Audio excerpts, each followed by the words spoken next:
And to think that I saw it on Mulberry Street by Dr. Seuss. A fun fact about this story is it is the very first story that Dr. Seuss ever got published. So it's a very special story. And to think that I saw it on Mulberry Street by Dr. Seuss. When I leave home to walk to school, Dad always says to me, "Marco, keep your eyelids up and see what you can see." But when I tell him where I've been and what I think I've seen, he looks at me and sternly says, "Your eyesight's much too keen. Stop telling such outlandish tales. Stop turning minnows into whales." Now what can I say when I get home today? All the long way to school and all the way back, I've looked and I've looked and I've kept careful track. But all that I've noticed, except my own feet, was a horse and a wagon on Mulberry Street. That's nothing to tell of. That won't do, of course. Just a broken down wagon that's drawn by a horse? That can't be my story. That's only a start. I'll say that a zebra was pulling that cart. And that is a story that no one can beat when I say that I saw it on Mulberry Street. Yes, the zebra is fine, but I think it's a shame. Such a marvelous beast with a cart that's so tame. The story would really be better to hear if the driver I saw were a charioteer, a golden blue chariot, something to meet, rumbling like thunder down Mulberry Street. No, it won't do at all. A zebra's too small. A reindeer is better. He's fast and he's fleet, and he'd look mighty smart on old Mulberry Street. Hold on a minute. There's something wrong.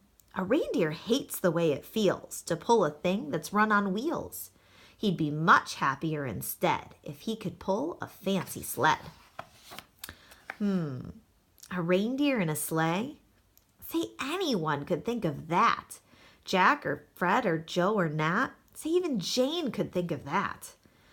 But it isn't too late to make one little change. A sleigh and an elephant. There's something strange. I'll pick one with plenty of power and size, a blue one with plenty of fun in his eyes. And then, just to give him a little more tone, have a Rajah with rubies perched high on a throne. Say, that makes a story that no one can beat when I say that I saw it on Mulberry Street. But now I don't know. It still doesn't seem right. An elephant pulling a thing that's so light would whip it around in the air like a kite. But he'd look simply grand with a great big brass band. A band that's so good should have someone to hear it. But it's going so fast that it's hard to keep near it. I'll put on a trailer. I know they won't mind if a man sits and listens while hitched on behind. But now is it fair? Is it fair what I've done? I'll bet those wagons weigh more than a ton. It's really too heavy a load for one beast. I'll give him some helpers. He needs two at least. But now what worries me is this. Mulberry Street runs into bliss. Unless there's something I can fix up, there'll be an awful traffic mix-up. It takes police to do the trick, to guide them through where traffic's thick. It takes police to do the trick. They'll never crash now. They'll race at top speed with Sergeant Mulvaney himself in the lead.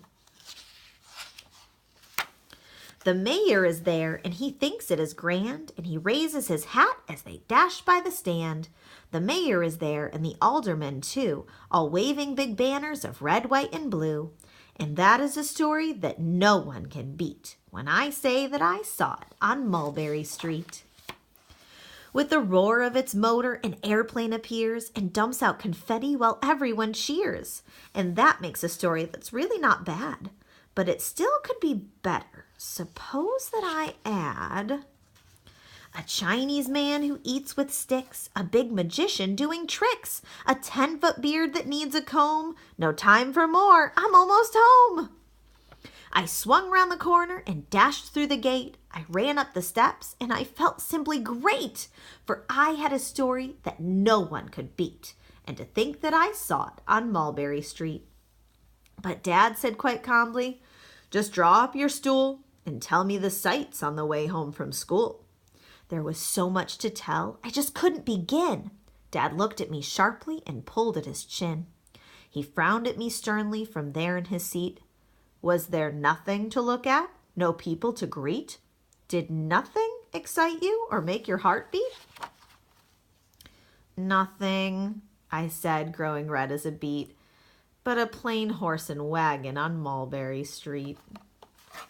The